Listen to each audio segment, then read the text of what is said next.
Welcome back, everyone. Time now to begin our third and final session for today, focusing on the power of entrepreneurs.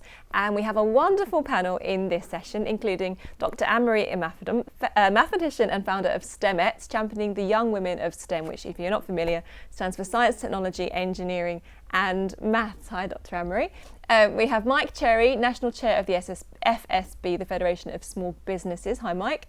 And last but not least, we have Luke Hildyard, Director of the High Pay Centre, an independent, non-partisan think tank focused on the causes and consequences of economic inequality.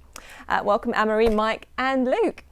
We've assembled you all to discuss how we can create an inclusive entrepreneurial economy, and to what degree will entrepreneurs prove to be the key in our post-pandemic recovery. They say necessity is the mother of all invention, and we've certainly seen the need for a lot of innovation and the need to adapt quickly from small businesses recently. I think that's a bit of an understatement, really. Mike, how are entrepreneurs faring at the moment compared to potentially less agile, larger companies? Well, some are doing very, very well. Some, as you would expect, are being incredibly innovative and changing their business models to adapt to the new environment that we all find ourselves in. And many others, of course, as you would know from the media reports and elsewhere, are struggling, really struggling, because they don't know what is going to happen in the future. Many have been shut down since March. Many have reopened again in July, August, and then shut down again. And there's a lack of clarity going forward on exactly what the situation for trading is going to be, of course. But I think one of the great things that stands out for me is just how resilient entrepreneurs are. And by entrepreneur, I mean those who set up businesses as individuals, and also those hundreds of thousands of individuals who have a business that employs people. I think we need to understand the definition there. And I think for those who employ people, they've gone through quite a tortuous time recently. We've seen the very, very welcome government support. And I think one of the great things about entrepreneurs is that they are able to look into the future, look and adapt, come up with the innovation that we need. And it's interesting that you've had the green economy. We've seen the announcement in the last couple of days from the government. And of course, entrepreneurs, small businesses are going to play a vital part in greening the economy, on getting us to carbon net zero by 2050. And they're also going to need help in that. Businesses want to get on board with all of this. They want to adapt their businesses so that they are carbon neutral. And I think small businesses, entrepreneurs can play a great role in that.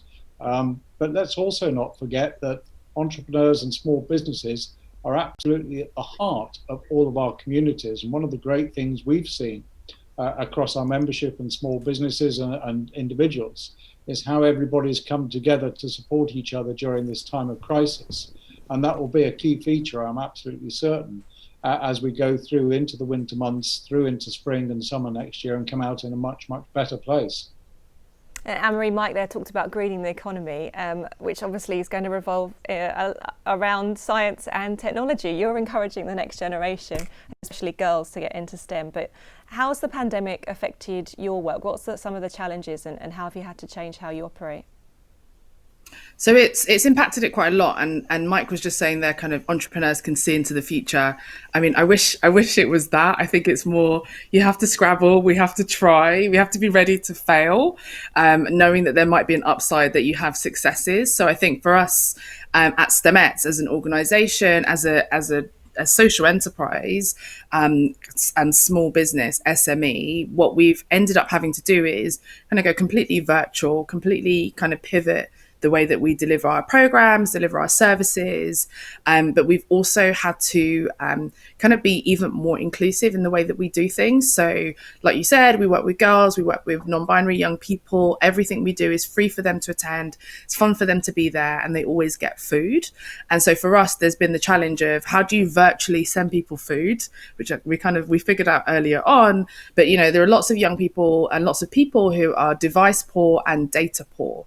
So what we've ended up doing is having to provide even more resources in terms of laptops, in terms of data packages for young people to be able to access our support and our programs. But the other thing we've had to do is kind of reconfigure and say, this is the ethos of what we're doing, but there's lots of different ways it can be done. So how do you allow people to get mentoring virtually? How do you allow people to do experiments virtually? How do you allow people to toy with their own business ideas and virtually kind of engage with others and build on ideas? So we've spent a lot of time doing that. And the other thing we've done is kind of lent into a lot more of the kind of digital provision in terms of inspirational content. So we spent a lot more time, running Instagram lives. We spent a lot more time doing kind of live streams, but also with our close social network. So for us, we've had to double down on the things that are kind of COVID proof and maybe take the gas a little bit off the things that, we've not been allowed to do because of the new regulations and the pandemic happening. And do you think you'll stick with a lot of the changes that you've made going forward, even if restrictions will be lifted? So I think there'll definitely be changes we stick with. I think what we found, so even over the summer, for example, we partnered up with the Open University and Department for Transport to be able to offer girls certifications, which especially for them those who kind of were in exam years and didn't end up having exams, this was like another way for them to gain a qualification in Python or a qualification in cyber for free, and obviously with the food. And with that, we had we had almost 400 girls as part of that over August, over the 4 weeks. And we've repeated it in October. But for us, it's allowed us to go more global with our impact. So I think it's definitely things like that, benefits like that mean that, we will definitely run next summer's programme virtually and possibly the summer afterwards because it's allowing us to reach more, because we're not having to physically be constrained to one particular room. So there's definitely things that we'll take from it. But I think I'm beginning to miss the team. So we'll see how quickly we can get back to see them. And there's a lot of talk about people, suddenly they've got a lot of time on their hands. You mentioned training there. Other professionals, they may be losing their jobs because of the pandemic. They may be forced to think of an alternative career path. Luke, do you think there's a question from my eyesight is going to go, possibly Jason, possibly. Do you think the impact of COVID and rising unemployment will increase entrepreneurship, or will people be more hesitant? Is this a time when people have nothing to lose, so they're going to start more businesses, or people going to be a lot more risk averse because we just don't know what's going to happen? Well, I think it's in such an uncertain time that it is a really, it would be a really bold step to start a business at this time. And I think that that sort of creates an imperative to on policymakers and on sort of business community and society more widely to create to make the environment for potential entrepreneurs as friendly as possible. People might differ about on their view about the role that government plays in society, but very few people think that they should be comprising the totality of the economy, where everything's state-owned and state-run. So we're always going to have businesses, a business sector and a small business sector that can help with everything from making sure we get a good coffee in the morning to developing the technology that's going to help us to mitigate the effects of climate change. I think there are currently 6 million or so small businesses in the UK. They account for about 60% of private sector employment. So if we're going to have a happy, sort of prosperous, flourishing country, then we need to have a prosperous, flourishing small business sector. And as I say, they're facing a tougher time than ever, which means we've got to do more than ever to support them. And Mike, actually, your strapline is wrong. You're the national chair of the FSB, and talking about government intervention, obviously right now it's unprecedented in our lifetimes, and you have the government listening to experts on COVID and disease control. Obviously, in this country, we've never faced quite such a pandemic before, but they have come elsewhere. Do you think are there any experts that are kind of are more holistic? They're looking at the total effects to to locking down the country in terms of business, in terms of livelihoods, in terms of mental health and kids. And do you think that aspect of it do your entrepreneurs feel like they're being listened to, and those kind of issues are being taken into effect as much as they should be? I think a lot more could be done around the messaging, to be quite honest. As we've gone into this second lockdown, what you've seen is almost a quick reaction from what the science has been telling us. And I think when businesses over the summer months have prepared themselves to be very, very safe places for both their employees and for their customers and clients, there's a lot of frustration and almost huge disappointment out there that they, in many areas, many sectors, have had to be locked down again. And in some sectors, we know they've actually shut. And of course, that has an impact on the supply chains and everybody else.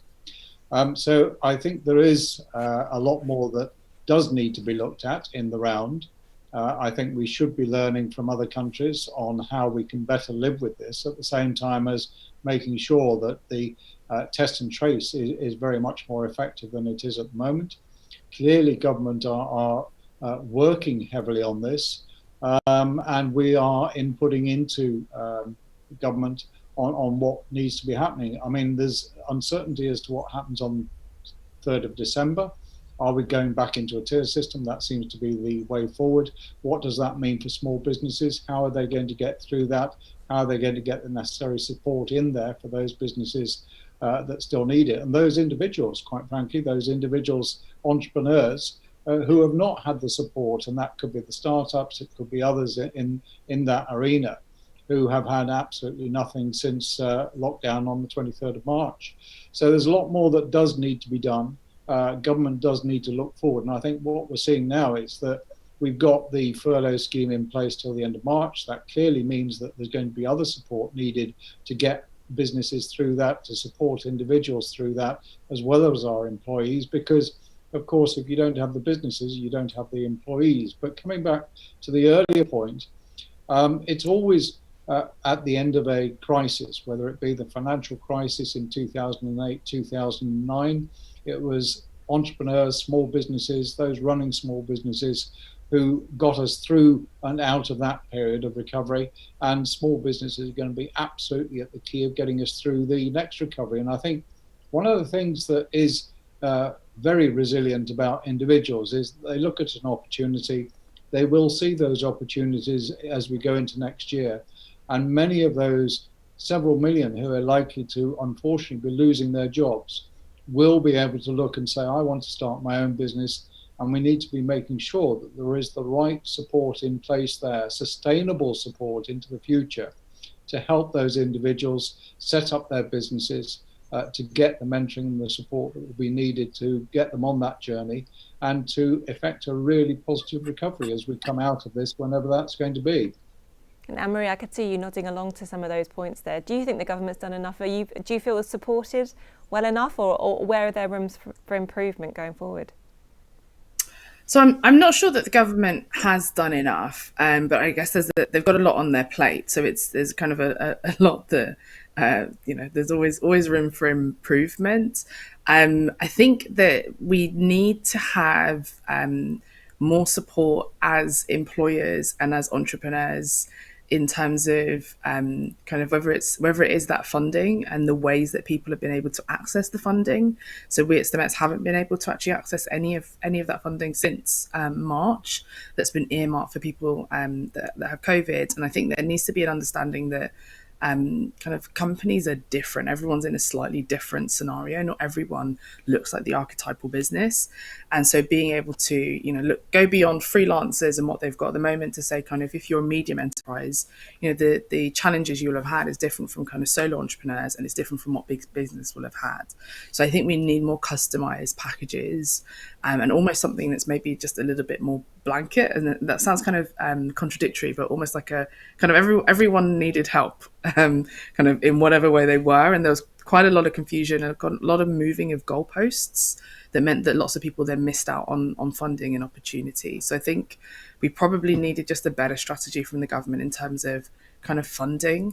I think the other thing that we definitely would have needed is some sort of I don't know, kind of another package of support to show that kind of this idea of being an entrepreneur is something that lots of people can do, and that's part of the resilience plan, which I think, there's been a lot of talk about resilience from the kind of upper echelons, but what does what actually mean? You don't have to be a special person. You just need to be able to see a problem and want to solve it. And so I think there's definitely more that could have been done in order for lots of different people to feel like they can be those entrepreneurs and they can start their business, which I still am not sure that that's the default that we've put. That's not the way we've framed what this build back better or bounce back could look like. So Luke, should we be encouraging more people to become entrepreneurs? Should we be taking down barriers at the moment? What benefit do they bring to society and the economy? Well, sort of prior to writing my article for the Telegraph series in the paper, I came across a document circulating online where, on social media, where people, members of the public, were being encouraged to fill in examples of businesses that were sort of the heroes and villains, as it were, of the COVID crisis. So the heroes would include people who were topping up the furloughed pay of furloughed workers, using whatever equipment they had to produce PPE or sanitation, free stuff and for NHS workers and other key workers who are flat out and might be sort of struggling with their incomes at the moment. So that's a good example of what businesses can do to support society and why we need to support them. The corollary of that is that there were also examples on this document of people doing things like pocketing government subsidies and then using them to pay their shareholders, jacking up the prices of products or services that happen to be in particular demand as a result of the pandemic. And the intention of the document, I think, was to get people to sort of support the good guys and penalise the bad guys of the crisis. And it just got me it got me thinking about the sort of anarchic, cacophonous world we're moving into, where word of mouth travels much more quickly, and thus a business's brand can be created or destroyed much more quickly. Mm-hmm.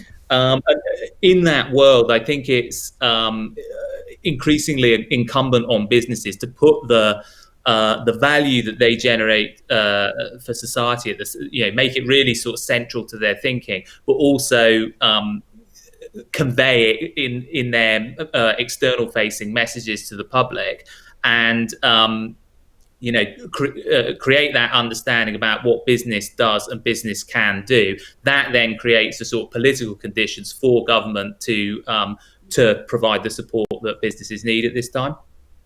And Mike, on that note, I guess one side effect of lockdown is that we've not been able to travel, so people are kind of using their local communities, using the cafes and restaurants, the shops right on their doorstep more than before, and we've kind of got a bit more value for the hyper local. Do you think there's enough communication between businesses and the customers, and putting social values first, and just putting it out there what a local business does for a local community to drive more support? It's quite interesting because FSB did a survey on just exactly how much support our members give and small businesses give to their local communities. And it was around this whole question of CSR, which is a bit of a misnomer, because when we looked at it, as most of us know, we don't look at CSR in the round. We just get on and do whatever it is. And that could be supporting all sorts of things in your local community. And whilst it wasn't a surprise necessarily to us, I think it is a surprise generally to recognize and realize just how much small businesses do contribute right across the piece in their local communities, and are one of the cohesive forces within that community. Obviously, they employ local people as much as possible, but also small businesses support their employees in a much more effective way than larger businesses often are able to. We value our employees. We support them in the best way that we can. We're almost a family to them when they have difficulties, whatever that may be. And I think one of the things that this country is particularly poor at is recognizing the value that entrepreneurs, those running their own businesses, bring to the wider economy. Unlike in America, where of course it's almost something that is really, really valued, it's not seen in that same light over here. And there's also a misunderstanding of just how much business does contribute as a force for good. And you'll always get the negative stories. Media often feeds off that, which gives a misnomer to what businesses are actually doing on the ground. But business is a force for good. Without the wider economy, as Luke has said, 60% of the private sector is employed in small businesses. That contributes nearly 50% of our total GDP. So business is a force for good in as much as it produces the tax revenues that we all need, government needs, to give us the public service sector that we all require. And we've seen this throughout this crisis with all the emphasis on NHS, teachers and other support workers who are crucial to helping us all get through this. But I think at the end of the day, let's not forget just how much small businesses, entrepreneurs do contribute to their local community that isn't quantified, isn't recognised. They just get on and do it. And on that note, I think there's a question I'm going to go to Dr. Anne-Marie. It's kind of a statement within a question. It's why do schools look to educate to get pupils a job rather than start a business? And I know you were doing your A-levels at a very, very young age when the rest of us were playing with Lego. Obviously, you started your own business and you're still a baby. You deal a lot with young people. Are they thinking about starting their own businesses, or are they conditioned to go out and get jobs? What do you think schools should change? What's your opinion on that question?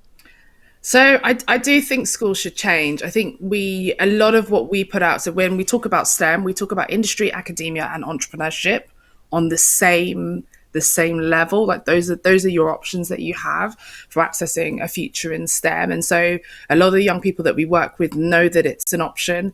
And we do often have girls who kind of work with us go into industry and then end up setting up their own thing, either full time or as a side hustle. So I think there's definitely more of that kind of coming through in the culture. But I think with schools, we've got to remember that's a system. We've got to remember when that system was set up. We've got to remember how often that system is able to be changed. And so the idea of schools being able to support it, we've got the young enterprise, there's lots of initiatives that work alongside schools and are helping to inject that a little bit more into the system. But definitely, I think, so I'm a trustee at the Institute for the Future of Work. And this is definitely something that we're seeing, the more that we have this industrial revolution and the way that the labour market is changing, the more that folks are going to have to be entrepreneurial in general. We're going to have more people that take it upon themselves to not kind of wait for an employer, but to generate their own business and be a lot more entrepreneurial. So I think it's definitely something that schools should be embracing as much help as they can to kind of infect young people with. But I think the other thing is, as we've had kind of mentioned already, is, even just, what it is to be a business person or be an entrepreneur, often it is those negative stories. And often we don't actually tell the stories of British entrepreneurs, right? So it will be Richard Branson, they do this all the time. You ask children to name entrepreneurs or name business people, and it's a very small set of people that they name, and many can't, right? And so I think it's quite important, as a society, for us to remember, we do have entrepreneurial roots. Brits have been entrepreneurs for ages, but also to then say this is something that folks can do. This is something that they can, with all the risks that come with it, this is something that you can do that is quite empowering. And so I think it would definitely be fantastic if we had that. But, there's lots of pressure on schools to do lots of things. So I'd say this isn't just something for schools to do. This is something for all of us to be as supportive as we can do. And, it goes back to, even with the Black Lives Matter that's kind of come to the fore again recently. You know, how much are you spending at local businesses? How much are you spending at women-led businesses? How much are you spending at black-led businesses? How much are you supporting the folks around you who want to be entrepreneurial, not by asking for discounts, but by liking Instagram posts and kind of sharing and spreading the word around the businesses that they are started and they are creating. But yeah, no, I mean, the young people we work with are incredibly entrepreneurial, and I wish more knew that was a viable option alongside academia and industry. And like you say, they're not just young people. I think the first question that came in was from Andrew, and he was asking, is there an age limit to entrepreneurship?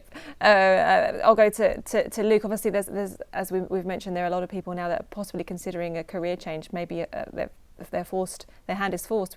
In a successful businesswoman who set up her business after having her baby and wanting a different work-life balance, being able to juggle childcare. Is there a good age? Is there a bad age to start a business? Oh, we've lost your audio for now, Luke. Unfortunately, I'm going to throw the same question to Mike. Sorry. Oh no, Luke. Are you back there, Luke? Sorry, We've got you. Apologies. I just muted myself. So there's a bit of noise going on about outside my window. Sorry about that. On your question about age, I don't think there is a limit. I'm not quite what you'd call an entrepreneur, but I am director of a not-for-profit company. It's the first time I've ever sort of had responsibility for running anything, and I've never had any kind of training in it, but it's incredibly fulfilling. And as I think one of your previous panelists was saying, it's sort of very demanding, hard work. It's not like a 9-to-5 job where you sort of switch on and switch off at set hours, but it is, you do have sort of complete agency over your role, and on balance, it's far more rewarding than anything I've ever done before. And I think most people would get that sort of sense of fulfillment out of it, regardless of what age they're at. As I say, I've not really had much sort of training in running a business, and frankly, I feel I'd benefit from some. But going back to what we were talking about education, skills, and whatnot, I think it's just about giving people the kind of sort of critical skills, the sort of creativity and the confidence to believe that they can do it. It's not actually, I find that sort of when most people are given the chance, they're able to rise to the occasion. It's about sort of getting that opportunity in the first place and having the confidence to take it. Also, just wanted to say about that, I think Anne-Marie's point about sort of entrepreneurs as role models is a really important one. We perhaps don't sort of celebrate British innovators enough. At the same time, I sort of appreciate what Mike's saying about the sort of media focusing on the sort of negative stories, but it is something of an inevitability that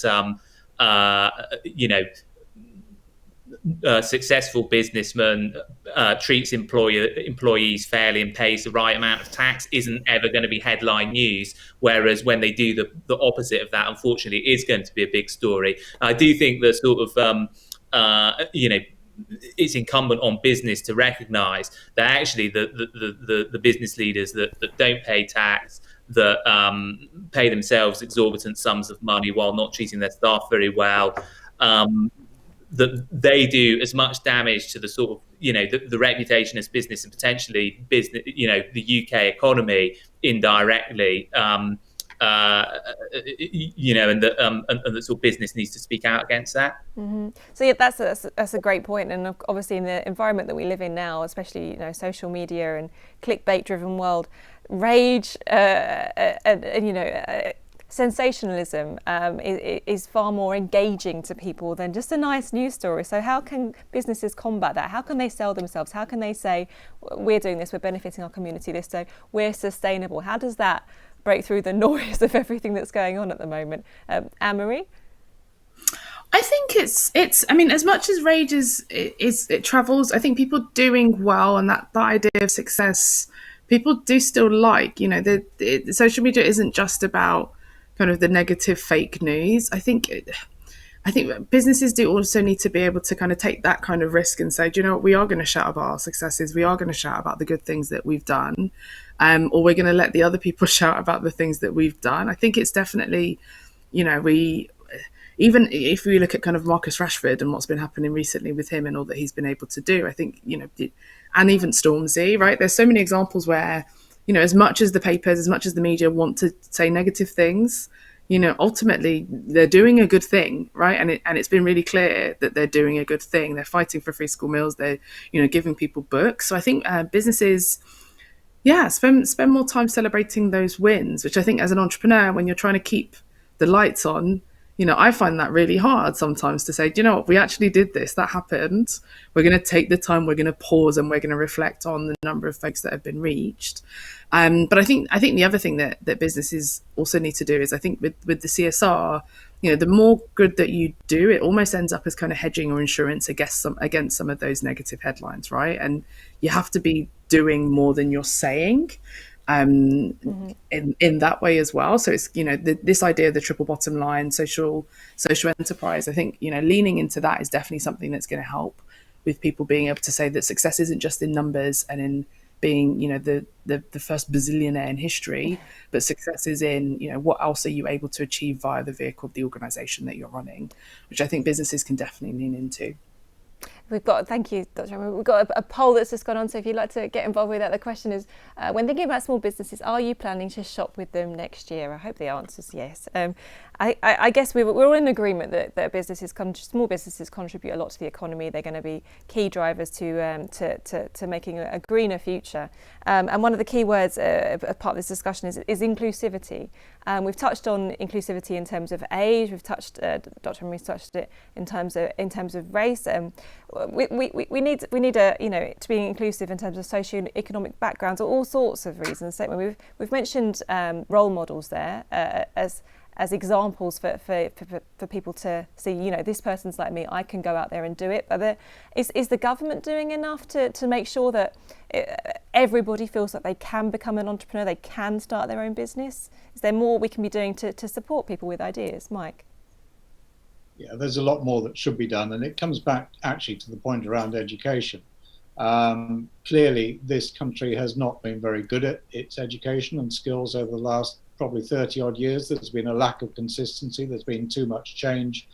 We've had academia all the time compared to what we need in vocational. And of course, as we move into this era, we've seen over the last 9-10 months how businesses have had to adapt into the digital space. We're all doing virtual meetings, and actually it's generating much more contact, much more networking, much more support environment for have I got an idea that I can take forward? Others are out there who can help you, and we learn from each other as much as anything else, rather than just sitting down and taking it from a book or anything else. So I think the digital environment is going to be absolutely more fundamental, more critical to our future, but also our education system needs to instill the possibility that a vocational route is going to lead you to almost a better career path in the future. The options of setting up your own business needs to be made much more early on in a young person's career path, because unless often we find that their family has been involved in some way, then that option is not something that they automatically think of. So I think a lot more that government and us as business people can be doing to help our younger people look at the options and go forward. And of course, it's not at a young age. It's at any age that you should be thinking, have I got the right idea? Where can I get the information, the support network to actually turn this into a viable business going forwards? And how can I do that? Mm-hmm. And something that just popped into my mind there is you mentioned the experience. If you've had experience of entrepreneurs or business people in your family, then it might be something that you're more familiar with, more comfortable with. So are there enough opportunities for people to go in and witness entrepreneurs at work, see how it's done, and maybe dispel some of the myths or fears that they have about starting their own business? Luke? Yeah, good question. I think Mike raised a really important point actually, in that it's not just about we should terms of, 0 to 18, or even people, young people in their 20s in higher education as well, but lifelong education and the getting the opportunity to reskill. I mean, all industries are just changing so sort of rapidly at the moment. Also, people are living so much longer and working lives are much longer. I mean, there are sort of stats out today about the people alive today who will live to be 150, potentially 200, and they're going to have working lives over multiple decades. And technology is just going to change the world so fast that you've got to think more about careers rather than career in the singular. And in that context, particularly with everything that's sort of going on at the moment, I think we can't be too squeamish about providing funding for training opportunities, for mentoring, for lending to small businesses that we think have got creative ideas for things that are going to add value to society, and accepting that not all of them are going to succeed. I think the sort of world's changing so fast. The economy is facing such sort of uncertainty at the moment. I think it's incumbent on the government has a responsibility to be sort of stepping in and providing the support that's needed, without too much obsessing over debt and deficit and levels of public funding or whatever. If necessary, we may need to system further down the line. The UK, there's a great deal of wealth in the UK economy. We tax income from work quite heavily. That's where the sort of bulk of tax revenue comes from. We don't tax income from sort of idle wealth so much. So there are potential resources there from which we could support sort of stimulus for enterprise and for business and for training and whatnot. And I think I think we've got to be sort of bold about how we do that. And Anne-Marie, I'd like to leave on a positive note. We've got maybe 30 seconds left, but obviously you've faced adversity with this current crisis that we all have, but you found opportunities and you're obviously thriving in the way you're working at the moment. Can you leave us with a reason to be optimistic about the future for small businesses and entrepreneurs? Oh, I wasn't going to do that. I think we should be optimistic because we're in. Now's the time to build back, right? So now's the best time to start a business. It's cheaper to do so. There's lots of problems, and the playing field has almost been level in that lots of folks are kind of in a similar position, and so people are more willing to help others out. I wasn't going to end on the positive though, so what I will really quickly rush in is that I think we need to make sure that as we build back for better, I can spin this to be positive, that we broaden our definition of entrepreneur and who should be an entrepreneur. So I think this is definitely something we see kind of further along in people's journeys, the amount of funding that goes to women-led businesses, the amount of funding that goes to Black-led businesses. I think there's definitely an opportunity now for us to say and be more inclusive about entrepreneurship and say who can be an entrepreneur. All different types of people can be an entrepreneur, where we haven't had lots of different types of business people beforehand. So that's the positive. I do think that's a positive note to finish on. Thank you very much. We have unfortunately run out of time today, but thank you. And Luke, appreciate your time. As I say, that's the end of the Power of Us virtual conference. A big thank you to all of our insightful speakers and panellists, and to all of you for joining us over the last 2 days. I hope you will leave us with food for thought, and hopefully with at least some reason to be optimistic about the future. One more big thank you to our partner, Legal & General. You'll also all be receiving an email containing a link where you can rewatch anything from today or yesterday's sessions, again, in case you missed anything. So do look out for that. But for now, thanks again for joining us and have a lovely afternoon.